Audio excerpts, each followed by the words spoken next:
अस्सलाम वालेकुम एवरीवन। आज हम जो है वो पीट्स के मार्किंग करवाएंगे आपको। उससे पहले हम जो है ना उसके एग्ज़ाम का पैटर्न देख लेते हैं थोड़ा। जो यूएचएस का पेपर होता है उसके अंदर आपके जो एससीक्यूज़ होते हैं 10 एससीक्यूज़ होते हैं और 5 मार्क्स का एक होता है। ठीक है, तो 50 ये होते हैं। एमसीक्यूज़ आपके 40 होते हैं और 1 मार्क ईच, तो 40 मार्क्स जो हैं आपके इससे कवर होते हैं। ठीक है, टोटल 90 का पेपर होता है थ्योरी का। उसमें 10 मार्क्स जो है आपकी इंटरनल असेसमेंट के ऐड होते हैं। इस तरह 100 मार्क्स का टोटल वाइवा होता है। उसके अंदर भी 10 मार्क्स जो हैं इंटरनल असेसमेंट के ऐड होते हैं। उसमें फिर उसी तरह जिस तरह बाकी सब्जेक्ट्स में आपके मेडिसिन में था, शॉर्ट केसेस होते हैं, 4 शॉर्ट केसेस होते हैं, 1 लॉन्ग केस होता है। जो इंटरनल और एक्सटर्नल दोनों आपका हाफ हाफ जो है वो उसका पार्ट होता है उनका। ठीक है, अच्छा इसमें टॉपिक्स देख लेते हैं हम। एससीक्यू के आपके कैसे कवर होते हैं। एससीक्यू के टॉपिक्स में आपका होता है एंडो एंडोक्राइनोलॉजी में से आपका एक क्वेश्चन है। ऑलमोस्ट हर टॉपिक में से ना आपका एक ही क्वेश्चन है। जो एक्सेप्शन है वो आपके पास कार्डियोवास्कुलर डिजीज़ है। कार्डियोवास्कुलर डिजीज़ में आपके पास 2 क्वेश्चंस आते हैं। ठीक है, इसके अलावा बाकी मैं टॉपिक्स लिख देता हूँ। इन सब में से एक क्वेश्चन है। रेस्पिरेटरी में से एक क्वेश्चन है, जीआईटी में से है एक, इन्फेक्शंस में से है, इम्यूनाइजेशन में से है। ठीक है, हेमाटोलॉजी में से एक है। यहाँ पे हेमाटोलॉजी के साथ नियोप्लास्टिक डिसऑर्डर्स भी हैं आपके। ठीक है, नियोप्लास्टिक डिसऑर्डर्स, उसमें क्वेश्चन हमेशा एक से ही आता है, लेकिन 3-4 डिजीज़ें जो आपने करनी होती हैं, विल्म्स ट्यूमर और एएलएल वगैरह, वो हम अब आगे जब डिस्कस करेंगे तो उसमें से देख लेंगे। ठीक है, सीएनएस है एक क्वेश्चन उसमें से, और रीनल में से एक क्वेश्चन। तो ये आपके 10 क्वेश्चंस पूरे हो गए। अब इसके अंदर एक टॉपिक आपका बहुत सुनोगे आप पीट्स के अंदर, वो है न्यूनेटोलॉजी। न्यूनेटोलॉजी के अंदर से जो है ना वो क्वेश्चन अलग से अपना उसका क्वेश्चन कोई नहीं है। ठीक है, लेकिन उसके जितने भी टॉपिक्स हैं वो इनके अंदर कवर होते हैं। उसके अंदर सीवीएस की डिजीज़ हैं, उसके अंदर जीआईटी की डिजीज़ हैं जो न्यूनेट्स में होती हैं 1 साल से छोटे बच्चों में, सॉरी 28 डेज से पहले मंथ में जो होते हैं। ठीक है, और सीएनएस की डिजीज़ कोई है उनको या रीनल की, तो वो उसमें से अगर कोई क्वेश्चन आता है ना आपका, तो वो इधर किसी सिस्टम के अंदर से वो कवर हो रहा होता है, तो इसलिए आपको वो चैप्टर कवर करना पड़ेगा। अच्छा, इसके अलावा बहुत सारे टॉपिक्स अभी हम देखेंगे जो जिसके अंदर से एससीक्यू नहीं है, लेकिन उनके अंदर से एमसीक्यूज बहुत ज़्यादा कवर होते हैं।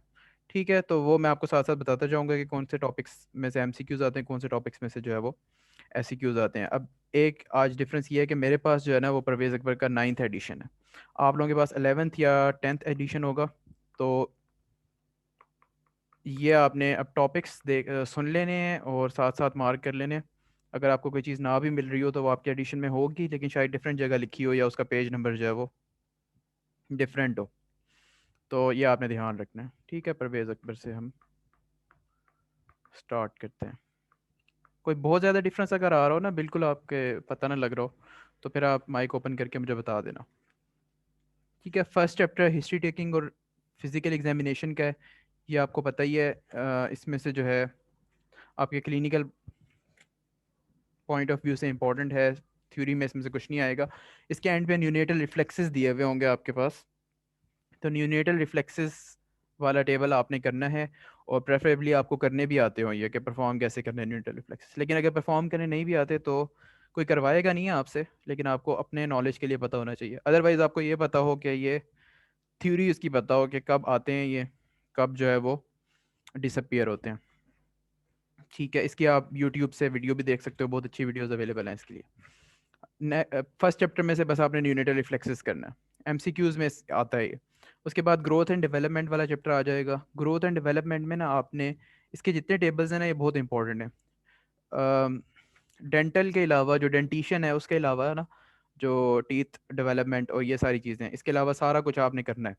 यानी बच्चे के आपको एज वाइज वेट पता होना चाहिए, हेड सर्कमफेरेंस कैसे चेंज होता है उसका, हाइट कैसे बढ़ती है, और ये सारा कुछ आपको पता होना चाहिए। ठीक है, कैलोरी रिक्वायरमेंट वो आ गया शायद, कैलोरी रिक्वायरमेंट ये चीज़ आपको पता होनी चाहिए। इसके अंदर डिफरेंट एमसीक्यू पॉइंट लिखे हुए हैं ग्रोथ के अंदर, और ये आ जाते हैं कि अप टू 3 मंथ्स कितना वेट इंक्रीज हो रहा होता है per week, up to 1 year कितना वेट इंक्रीज हो रहा होता है। तो ये सारे एमसीक्यूज आपके आते हैं, इनकी वैल्यूज़ के साथ आपने याद करना है। डेंटिशन नहीं याद करनी, उससे आगे जो डेवलपमेंट के अंदर से एक या दो एमसीक्यूज आते हैं, उसमें आपको दोनों तरह से एमसीक्यूज आ सकता है कि उसने आपको डेवलपमेंटल फीचर्स बताए हुए हैं और बच्चे की एज पूछी हुई हो, या उसने बच्चे की एज बताई हुई हो और आपसे ये पूछा हो कि इस एज में ये वाला डेवलपमेंटल फीचर आता है या नहीं आता, एक्सेप्ट फलाना ये वो जिस तरह आता है वो, ठीक है, which one of the following is not true, ये इस तरह के क्वेश्चन होते हैं इसमें से। तो ये आपको उस लिहाज से पढ़ना है, इसमें हर एक चीज़ याद नहीं करनी। जो मेजर मेजर माइलस्टोन्स होते हैं बच्चे के, कब उसने क्रॉल करना शुरू करना है, कब उसने चलना शुरू करना है, कब उसने एक वर्ड बोलना है, कब उसने सेंटेंस बोलना है, इस तरह के जो मेजर माइलस्टोन्स होते हैं ना, ये आपने याद करने हैं। इसके एंड पे दिए हुए होंगे positive and negative indicator of development, red flags in development की हेडिंग के अंडर, ये आपने अच्छी तरह करने हैं। इससे आगे टर्नर स्टेजिंग है। टर्नर स्टेजिंग जस्ट आपने रीड कर लेनी है, कभी आई नहीं है, ना आएगी आपको, ना एमसीक्यूज में आती है, लेकिन आपको पता होना चाहिए, बस ओवरऑल एक व्यू होना चाहिए कि टर्नर स्टेजिंग होती क्या है। इससे आगे चार्ट्स अगर बने हुए हैं आपकी बुक में, तो ये चार्ट्स आपके एस क्यू के पॉइंट ऑफ व्यू से, ये बल्कि थ्योरी के पॉइंट ऑफ व्यू से इंपॉर्टेंट नहीं है, लेकिन ये चार्ट आपको ड्रॉ करने आने चाहिए फॉर वाइवा। ये चार्ट्स आपके ऑसफी में आ सकते हैं, और अगर आपका पीएच डिपार्टमेंट थोड़ा अच्छा है तो ये जब आप हिस्ट्री और एग्जामिनेशन कर रहे होते हैं ना, तो उस टाइम बच्चे के आपने अपने जो आपका पेशेंट होता है, सब्जेक्ट होता है, उसकी आपने ये ड्रॉ करनी होती है, ठीक है। तो इसकी फ़ोटो कॉपी वगैरह करवा के अपने पास रख लो। मतलब एक ये क्या कहते हैं उसको, आइडियल सिचुएशन बता रहा हूँ मैं आपको, नहीं भी करोगे तो खैर है, ठीक है। ये सेंटाइल चार्ट्स इनको कहते हैं, डिफरेंट एज के लिए होते हैं, डिफरेंट सेक्स के लिए अलग हैं, फीमेल मेल बच्चे के लिए अलग हैं, तो ये इस तरह आपने देख लेना है इसको, ठीक है। आगे आ जाते हैं इम्यूनाइजेशन वाला चैप्टर, ये बहुत इंपॉर्टेंट है, ये आपको हर जगह आएगा, ठीक है। या पहले भी कम्युनिटी मेडिसिन में भी इसने आपकी जान नहीं छोड़ी होगी। इसमें से सबसे पहले तो वही चीज़ आपने करनी है, ईपीआई शेड्यूल। ईपीआई शेड्यूल हर साल या नहीं तो हर दूसरे साल जो है ना वो रिपीट होता है आपका क्वेश्चन इसमें से। तो ईपीआई शेड्यूल आपने करना है। जो ईपीआई की वैक्सीन्स हैं उनकी हर चीज़ आपको पता होनी चाहिए, डोज कहाँ पे लग रही है वो, site of vaccine, route of administration, and किस एज पे लग रही है बच्चे को, ठीक है। दूसरा, अगर कोई बच्चा आपके पास लेट आता है, मतलब उसकी वैक्सीनेशन अप टू डेट नहीं है, तो फिर आपने क्या करना है, ये भी दिया हुआ है इस चैप्टर के अंदर, ये आपने करना है, ठीक है। उसके अलावा जो मेजर वैक्सीन्स हैं उन सब के आपने साइड इफ़ेक्ट्स भी याद करने हैं। खास तौर पे जो ईपीआई की सारी है ना, इनके जो साइड इफेक्ट्स हैं वो तो आपने लाजमी याद करने हैं, ठीक है। बाकी आपको पता है कि रेबीज़ और टेटनस इम्यूनाइजेशन कितनी इंपॉर्टेंट है, वो आपने करनी है। और पहले भी बता चुका हूँ, कोरोना वैक्सीनेशन आप इसमें ऐड कर लेना, मेडिसिन के लिए भी इंपॉर्टेंट है, अगर आ चुकी हुई उस टाइम तक तो, बल्कि आ चुकी है, बच्चों के लिए अगर आ चुकी हुई तो वो ऐड कर लेनी है आपने इसके अंदर, कोई भी पूछ सकता है आपसे वो। Next chapter social and preventive paediatrics है, इसमें से आपने इसको देखना भी नहीं है, इसको ऐसे आगे कर दो, ठीक है। इसके एंड पे आओगे तो टेबल्स बने हुए हैं I M N C I classifications के, ठीक है। ये क्लासिफिकेशंस आपने करनी है, और ये भी हर दूसरे साल जो है इनमें से एक रिपीट होती है। मैं आपको बता देता हूँ कौन सी बहुत इंपॉर्टेंट है और कौन सी जस्ट आपने एक दफ़ा देख लेनी है। जो निमोनिया एंड सीवियर डिजीज़, जो रेस्पायरेटरी डिजीज़ की दी हुई है ना, ये बहुत इंपॉर्टेंट है। डायरिया, डिहाइड्रेशन और डायसेंट्री की बहुत इंपॉर्टेंट है। सोर थ्रोट की थोड़ी सी इंपॉर्टेंट है, कर लेना। इससे आगे जो दी हुई है ना, ईयर प्रॉब्लम, मलेरिया, ये इंपॉर्टेंट नहीं है।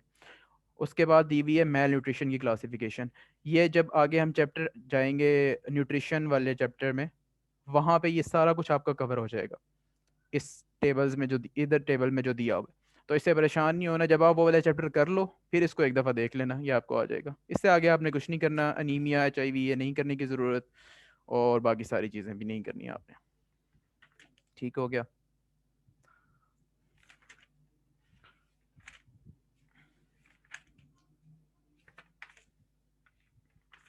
बस यही तीन चीज़ें आपने करनी थी, डायरिया, सोर थ्रोट एंड नमूनिया की classification.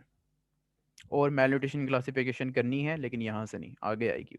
Behavioural and psychiatric disease disorders जो हैं बच्चों के, इसमें आपको जस्ट डेफिनेशंस इनकी पता होनी चाहिए। पाइका क्या होता है, मिट्टी खाने वाले जो बच्चे होते हैं, नॉन न्यूट्रिशनल सब्सटेंसेस का इंटेक जो होता है उसको पाइका कहते हैं। नॉक्चरनल एन्यूरेसिस, बेड वेटिंग जो है वो बच्चे जो रात को जो है कर देते हैं, वो है ये। ऑनकोप्रेसिस है, इस तरह मतलब आपको इसकी थोड़ा सा बस आइडिया होना चाहिए, क्योंकि बच्चों में होता है ये वाले सारे फिनोमिना, तो पता होना चाहिए। ऑटिज्म स्पेक्ट्रम डिसऑर्डर्स का पता होना चाहिए आपको कि क्या होते हैं। अ, इसके ऊपर डिफरेंट आपने सीजन्स और मूवीज भी शायद देखी हो। गुड डॉक्टर एक जो है उसको ऑटिज्म है, ठीक है। तो इसका एमसीक्यू अक्सर आता है कि which one of the following is not a feature of autism. तो आईक्यू कम होना ऑटिज्म का फीचर नहीं है। बाकी जितनी भी डेवलपमेंटल एबनॉर्मेलिटीज है ना, डाउन सिंड्रोम और टर्नर और ये वाली सारी, या साइकेट्रिक इलनेसेस, उसमें आईक्यू कम होता है, ठीक है। इसमें आईक्यू इनका कम नहीं होता, इनकी जो इंटेलेक्चुअल डेवलपमेंट होती है वो बिल्कुल ठीक होती है, ठीक है। बस एनोरेक्सिया बुलिमिया नर्वोसा आपको पता है कि हम मेडिसिन में कर चुके हैं, तो वहीं पे करना है। आगे आ जाओ, न्यूट्रिशन एंड न्यूट्रिशनल डिसऑर्डर्स। अब ये चैप्टर ना इसलिए मुश्किल है कि इसमें बहुत सारी वैल्यूज़ हैं और एंड तक ये याद नहीं होती। तो इसको आपने अब शुरू से ही जो है वो कहीं पे इनकी वैल्यूज़ लिख के आपने जो है ना वो मार्क कर लेनी है, और उसको कहीं अपने रूम वगैरह में जो है उसको लगा लेना है, ताकि एंड ऑफ द ईयर तक आपको ये याद हो जाए, ठीक है। अच्छा, इसमें क्या क्या याद करना है? कैलोरी के रिक्वायरमेंट्स इन्फेंट की आपको पता होनी चाहिए, इन्फेंट की ज़रूर पता होनी चाहिए, बाकी आप देख लेना याद होती हैं तो ठीक है, ठीक है। Formula to calculate calorie requirement, ये पता होनी चाहिए आपको। बाकी सोर्सेज की ज़रूरत नहीं है। वाटर रिक्वायरमेंट पता होनी चाहिए इन्फेंट की कितनी होती है प्री स्कूल चिल्ड्रन की। नीचे टेबल दिया हुआ है, ये करने की ज़रूरत नहीं है। डिफरेंट एजेस पे वाटर रिक्वायरमेंट ये करने की ज़रूरत नहीं है, लेकिन डिफरेंट एजेस पे कैलोरी की रिक्वायरमेंट करने की ज़रूरत है आपको, ठीक है। आगे आ जाओगे, डिफरेंट प्रोटीन्स, मैक्रो न्यूट्रिएंट्स हैं ना जो, और माइक्रो न्यूट्रिएंट्स हैं, उन सब की डोजेज एमसीक्यूज में आती हैं, ठीक है। प्रोटीन्स कितने देनी है, कार्बोहाइड्रेट कितने ग्राम पर डे, और फैट्स कितने हैं, मिनरल्स कितने हैं, वाइटामिन कितने हैं, ये लिखा हुआ है यहाँ पे, ये करना है आपने। इन्फेंट फीडिंग को आपने जस्ट रीड करना है। एडवांटेजेस ऑफ ब्रेस्ट फीडिंग याद करनी है आपने। ये आपके ऑस्पी में एक ऑब्जर्व स्टेशन आता है, आपने बच्चे की माँ को, गायनी में भी आ जाता है और यहाँ पे भी आ जाता है। न्यू ने न्यू क्या कहते हैं उसको, मदर जो होती है, न्यू न्यू, उसको आपने जो है वो फ़ायदे बताने होते हैं ब्रेस्ट फीडिंग के, कि वो क्यों करवाए अपने बच्चे को, तो उसमें ये सारा बताना होता है, ठीक है। उसके बाद contraindications of breast feeding important है। बस इसमें से यही दो चीज़ें इंपॉर्टेंट हैं कि इंपॉर्टेंस क्या है ब्रेस्ट फीडिंग की और कॉन्ट्राइंडिकेशन की, बाकी करने की आपको ज़रूरत नहीं है। ये सारी डिटेल लिखी हुई है, इसको बस एक दफ़ा आपने रीड कर लेना है, कोई एमसीक्यू पॉइंट मिले आपको तो वो कर लेना है, बाकी मैंने आपको याद करने वाली चीज़ बता दी। वीनिंग की आपको पता होनी चाहिए कि कब करते हैं, ठीक है। 6 मंथ्स पे वीनिंग करते हैं, और किस तरह करते हैं कि इसमें ना वो है परसेंटेज है कि बच्चे की कैलोरी की रिक्वायरमेंट का कितना परसेंटेज सॉलिड फूड से आना चाहिए या सेमी सॉलिड फूड से, और कितना जो है ब्रेस्ट फीडिंग से आना चाहिए, तो वो थोड़ा थोड़ा करके ना आप हर 3 मंथ्स के बाद वो बढ़ता जाता है, सॉलिड फूड बढ़ते जाते हैं, ब्रेस्ट फीडिंग कम होती जाती है, तो इस तरह ये याद होना चाहिए आपको। इधर शायद नहीं लिखा हुआ है। अच्छा, उसके बाद माइक्रो न्यूट्रिएंट्स और मैक्रो न्यूट्रिएंट्स, ये वही आप सारा ये आई थिंक पढ़ चुके हुए होगे पहले, तो इसको आपने जस्ट एक रीड देना है। और विटामिन ए, विटामिन डी बहुत इंपॉर्टेंट है। विटामिन ए आपको पता है कि नाइट ब्लाइंडनेस और सारे विजन के प्रॉब्लम और स्किन के मसले होते हैं। इसकी क्लासिफिकेशन दी हुई है ज़ीरोफ्थेल्मिया की, WHO क्लासिफिकेशन, ये आपने अच्छी तरह करनी है, याद करनी है, मतलब ये X1A, X1B, X2, ये वाली सारी जो है, ठीक है। फिर आप जाहिर बात है ट्रीटमेंट करोगे तो आपको डोज पता होनी चाहिए कि डेली रिक्वायरमेंट कितनी है, और अगर किसी को डेफिशिएंसी है तो उसको कितनी डोज देनी है, तो ये चीज़ आप याद करोगे। विटामिन डी का आगे आएगा, जब हम बोन्स वाले चैप्टर में पहुंचेंगे तो वहाँ पे रिकेट्स होगा, तो रिकेट्स और विटामिन डी को आपने इकट्ठे पढ़ना है, कितनी डोज होती है इसकी, रिक्वायरमेंट कितनी होती है, ये चीज़ें। बाकी विटामिन ई कोई इंपॉर्टेंट नहीं है। विटामिन के, इनका बस आइडिया होना चाहिए आपको, बाकी जो लिखे हुए हैं। विटामिन ए और डी की आपको सारी चीज़ें पता होनी चाहिए। के जो होता है वो न्यू बॉर्न्स में थोड़ा उसका ज़्यादा इंपॉर्टेंस होती है, ठीक है। Haemorrhagic disease of new born हो जाती है विटामिन के की डेफिशिएंसी की वजह से, तो बच्चे को जो है आफ्टर बर्थ एक इंजेक्शन देते हैं विटामिन के का, ये बस इतना पता होना चाहिए आपको। और वो क्यों देते हैं? क्योंकि कोगुलेशन फैक्टर्स की मैचुरेशन में इन्वॉल्व होता है ये, ठीक है। ये सारी चीज़ें आपको पता होनी चाहिए। विटामिन सी शक्कर भी होता है, इससे ये बताओ बस, इतनी डिटेल में जाने की जरूरत नहीं है। आयरन इंपॉर्टेंट है, आयरन और जिंक इंपॉर्टेंट है बच्चों के अंदर, यह आपने करना है। अब इनको कैसे याद करना है आपने? अब आपसे कोई ये नहीं पूछेगा आयरन किस बॉडी में क्या फंक्शन है उसका, ये कोई भी नहीं पूछेगा। अब बात आएगी कि अगर किसी को आयरन डिफिशिएंसी है तो क्या साइंस लेकर आएगा वो, क्या सिम्टम्स लेकर आएगा, ठीक है, और आपने ट्रीटमेंट उसको क्या देना है। तो यहाँ अब आपने ये याद करनी है चीज़ें। जिंक का इसी तरह डायरिया वालों को देते हैं ये, इसकी डोज आपको पता होनी चाहिए।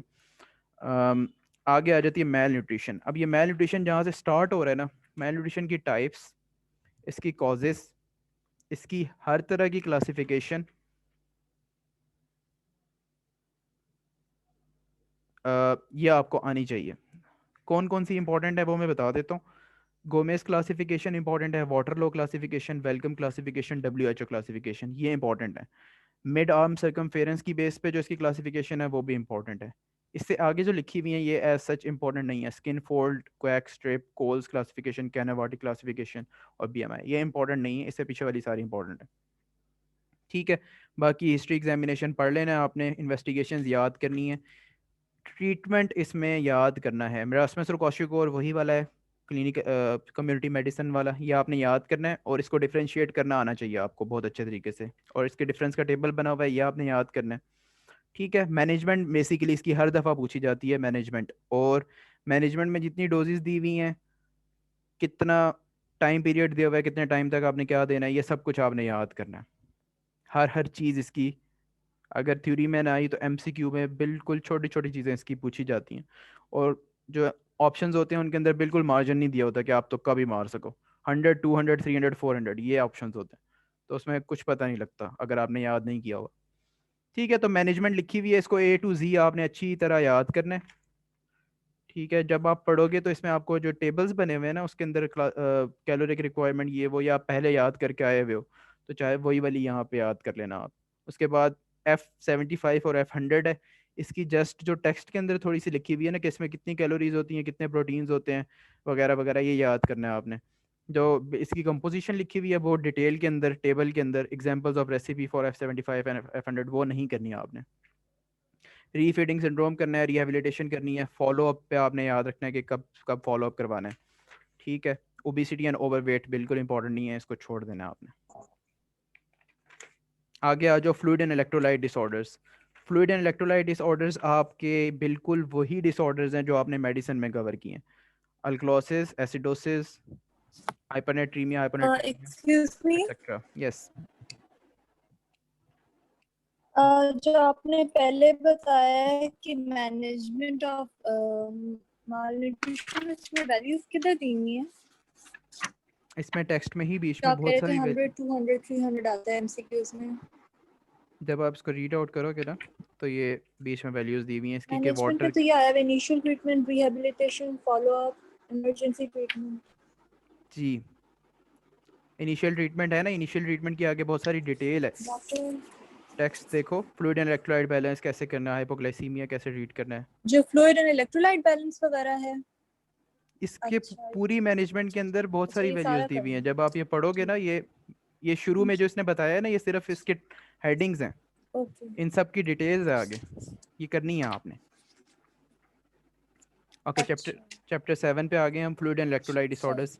इसमें सोडियम, पोटाशियम, कैल्शियम वही वाला है, एसिडोसिस, अल्कलोसिस वही वाला है जो आपने मेडिसिन में किया है, यहाँ से इस चैप्टर को करने की बिल्कुल भी ज़रूरत नहीं है, ठीक है। एक्यूटली इल चाइल्ड पे आ जाओ, इसमें से आप एनाफिलेक्सिस को रीड कर लेना, शॉक को रीड कर लेना, ये आपका सर्जरी में भी कवर हो जाता है, बिल्कुल वही है कि शॉक जो सर्जरी में पढ़ोगे ना आप वही वाला है यहाँ पर, और एनाफिलेक्सिस आप पहले पढ़ चुके हो वही वाला है। इसको आपने रीड करना है, कभी आपका ऐसे क्यों नहीं आया हुआ। इस चैप्टर में से जो आपका रिपीटेड बार बार आया हुआ है वो, और बच्चों में इंपॉर्टेंट भी है, वो है फॉरेन बॉडी। तो foreign body inhalation and choking जो है वो आपने अच्छे से करना है। इसकी एक्सरे फाइंडिंग्स भी आपको पता होनी चाहिए, अक्सर उसने एक्सरे फाइंडिंग्स दे के पूछा होता है, या क्लिनिकल फाइंडिंग्स इसकी आपको पता होनी चाहिए अच्छे तरीके से, ठीक है। मैनेजमेंट तो इजी है इसकी, वही हैमलिक्स मैनूवर है। बच्चों के अंदर जो 1 ईयर से कम के बच्चे होते हैं ना उसके अंदर बैक ब्लो होता है, ठीक है, बैक स्लैप मेथड होता है, और हैमलिक्स मैनूवर थोड़े बड़े बच्चों के लिए होता है। तो ये याद रखना है आपने, बस यहाँ इस चैप्टर में से यही एक इम्पॉर्टेंट चीज़ है करने वाली, ठीक है। आगे आ जाओ न्यूनेटोलॉजी में। न्यूनेटोलॉजी में ये आपने चैप्टर पूरा रीड करना है, और लेकिन इसमें से इंपॉर्टेंट टॉपिक्स मैं आपको बता देता हूँ जो आपके SAQ पॉइंट ऑफ व्यू से इंपॉर्टेंट है। वैसे ना ये पूरा चैप्टर इंपॉर्टेंट है, न्यूनेटल रिससिटेशन का आपको बस आइडिया होना चाहिए थोड़ा कि कैसे आप न्यूनेटल रिससिटेशन करते हो। एक तो बड़ों की, एडल्ट्स की रिससिटेशन होती है ना, ABCDE, वो वाली होती है। तो यहाँ पे कुछ पॉइंट्स ऐड होते हैं, ठीक है, वो आपने कर लेने जस्ट अपने नॉलेज के लिए। Care of the new born है, MCQs के लिए इंपॉर्टेंट है बस। टेम्परेचर कंट्रोल नहीं है आपने करना। Nutritional management as such important नहीं है, ये आप पहले कर चुके हो, वही वाली है, ठीक है। और बर्थ एस्फिक्सिया बहुत इंपॉर्टेंट है। बर्थ एस्फिक्सिया और हाइपोक्सिक इस्कीमिक एनकेफलोपैथी, यह आपने टॉपिक करना है, ठीक है, यह आ जाता होता है। प्री मेच्योरिटी इंपॉर्टेंट नहीं है एज सच। आगे आओगे ना तो यहाँ रेस्पिरेटरी डिस्ट्रेस सिंड्रोम लिखा हुआ है, ये आपको पहले भी आइडिया होगा, ये बहुत इंपॉर्टेंट चीज़ है, हाइलिन मेम्ब्रेन डिजीज़ और ये सारी। तो इसकी सारी कॉजेज़ आपने करनी है। जो इंपॉर्टेंट है ना इसमें से दो, वो वही है, हाइलिन मेम्ब्रेन डिजीज़ और ट्रांजिएंट टेकिपनी ऑफ न्यू बॉर्न। ये दो चीज़ें डिफ्रेंशिएट करनी होती हैं आपने, और MCQ में आती हैं कि ये ट्रांजिएंट टेकिपनी ऑफ न्यू बॉर्न हो रहा है, जो कि एक बहुत ही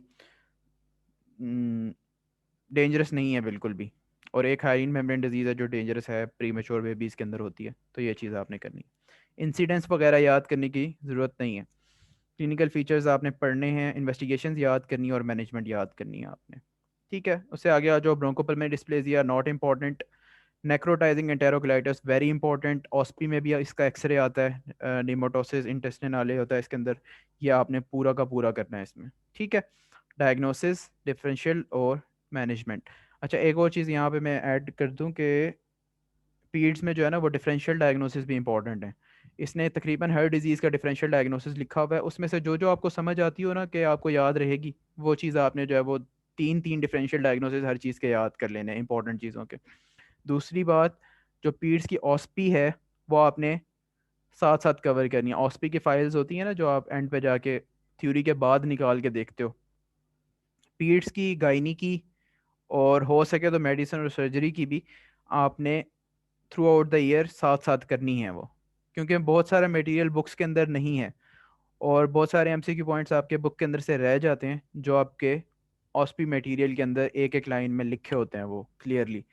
तो जब आप SCQ पेपर देकर आ जाते हो, आपको पता होता है कि आपके MCQs गलत हो गए हैं, और ऑस्पी फिर आप खोलते हो, उसमें से देखते हो, और उसमें वो चीज़ लिखी होती है भले बड़ी क्लियर कट, तो बड़ा अफसोस होता है, ठीक है। तो उसको साथ साथ थ्रू आउट द ईयर जब आपके वार टेस्ट हो रहे हो या ना भी हो रहे हो, जिस तरह भी आपका ऑनलाइन सिस्टम चल रहा है, तो आप खुद से उसको एक दफ़ा रिव्यू ज़रूर कर लेना, ठीक है। नेक्रोटाइजिंग इंटेरोकोलाइटिस करना है आपने। Intraventricular haemorrhage as such important नहीं है, लेकिन इसका भी जो CT है वो CT या हाँ CT जो है इसका वो आपकी उसमें आता है, ऑस्पी में आता है, तो उस लिहाज से आपको ये पढ़ना पड़ेगा, ठीक है। इसके कॉजेज़ वगैरह देख लेना, जो ऑस्पी में चीज़ पूछी जा सकती है वो कॉजेज़ हैं, रिस्क फैक्टर्स हैं और मैनेजमेंट है। तो दो लाइंस आपने इसकी इस तरह याद करनी है।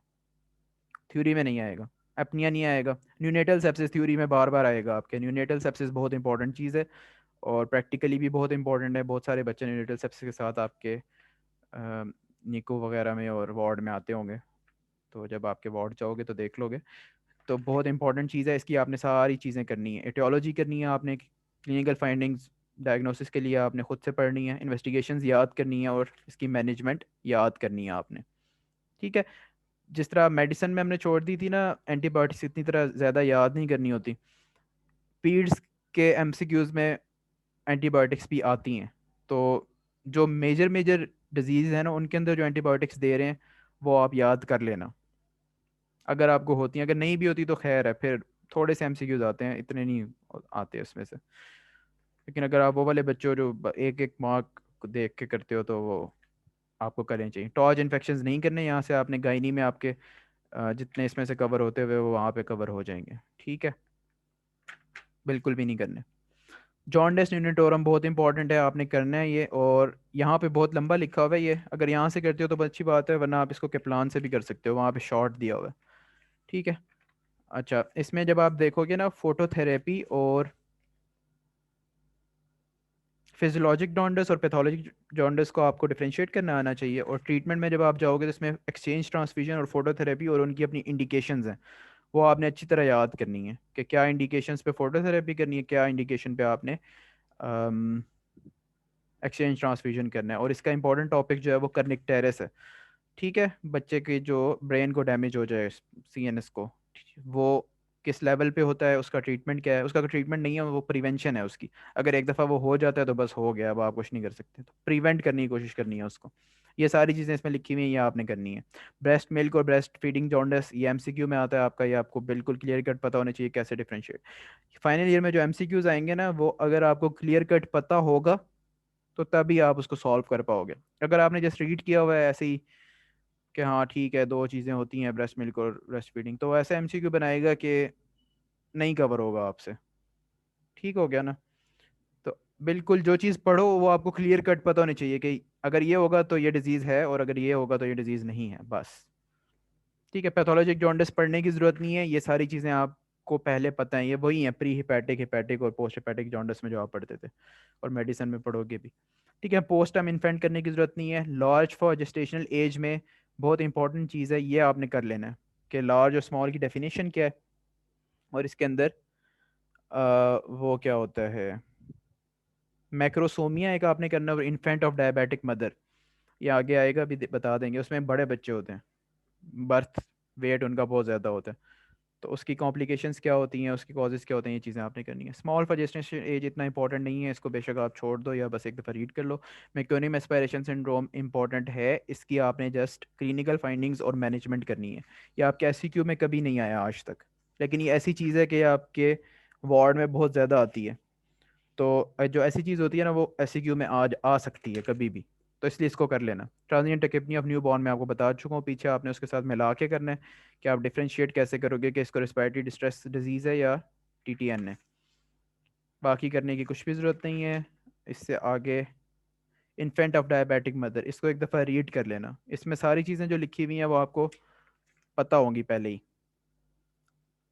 बस इसको रीड कर लेना आपने एक दफ़ा ज़रूर। न्यूनेटल सीजर्स बहुत इंपॉर्टेंट है, इसकी जो एससीक्यू आता है आपका वो होता है कॉजेज ऑफ न्यूनेटल सीजर्स और मैनेजमेंट ऑफ न्यूनेटल सीजर्स। बाकी जो चीज़ें लिखी हुई हैं इतनी इंपॉर्टेंट नहीं है। एक इंपॉर्टेंट बात इसमें ये क्या है, जनरलाइज टॉनिक क्लोनिक सीजर्स बच्चों में नहीं होते, और इसमें न्यूनेट्स में नहीं होते। ठीक है, ये याद रखना आपने। और बाकी टाइप्स की बस देख लेना एक दफ़ा, मैनेजमेंट और कॉजेज लाजमी याद करनी है आपने। ठीक है, विटामिन के डेफिशिएंसी वो आ गया, हेमरेजिक डिजीज़ ऑफ न्यूबॉर्न, ये इंपॉर्टेंट नहीं है सच। इसकी मैनेजमेंट देख लेना कि बच्चे को जो है वो एट बर्थ आप जो है एक आई IM इंजेक्शन लगा दें, शायद 5 mg का या इस तरह कुछ होता है, वो देख लेना। एनीमिया इन न्यू बॉर्न इन्फेंट इंपॉर्टेंट नहीं है। पॉलीसाइथीमिया इंपॉर्टेंट नहीं है। थ्रोम्बोसाइटोपेनिक परपरा नहीं करना आपने। बर्थ ट्रॉमा नहीं करना। न्यूनेटल कंजक्टिवाइटिस नहीं करना। आगे इन्फेक्शियस डिजीज़ पे आ जाओ। इन्फेक्शियस डिजीज़ में जो डायरिया है ना, एक्यूट डायरिया, ये फेवरेट है, ये हर साल रिपीट होता है, इसमें से कोई ना कोई चीज़। इसके कॉजेज़ आपने करने हैं, और उसके बाद आपने इसकी करनी है मैनेजमेंट। क्लासिफिकेशन कर लेना, क्लिनिकल और बायोकेमिकल क्लासिफिकेशन, और मैनेजमेंट आपने करनी है। ठीक है, पीछे मैंने IMNCI में आपको बताया था कि कैसे इसकी क्लासिफिकेशन, वो वाली भी करनी है आपने, और यहाँ से भी पढ़नी है। इसमें आपको दो तरह के ORS होते हैं, एक तो स्टैंडर्ड ORS है और एक जो है रिड्यूस्ड ऑस्मोलैरिटी ORS है। कम्युनिटी मेडिसिन में थोड़ी नो हाउ इसकी आपकी होगी। तो इन दोनों की आपको कंपोजिशन पता होनी चाहिए पूरी की पूरी हर तरह से। ठीक है, इन्वेस्टिग देना कैसे है ये आपको पता होना चाहिए। ठीक है, स्टैंडर्ड ORS को लो ऑस्मोलैरिटी में कैसे कन्वर्ट करना है, घर में कैसे बनाना है ORS, ये सारी चीज़ें आपको पता होनी चाहिए। उसके बाद आ जाएगा ट्रीटमेंट। ट्रीटमेंट इसमें प्लान A, प्लान B और प्लान C, वही कम्युनिटी मेडिसिन वाला है, और उसकी डिटेल यहाँ पे थोड़ी ज़्यादा है।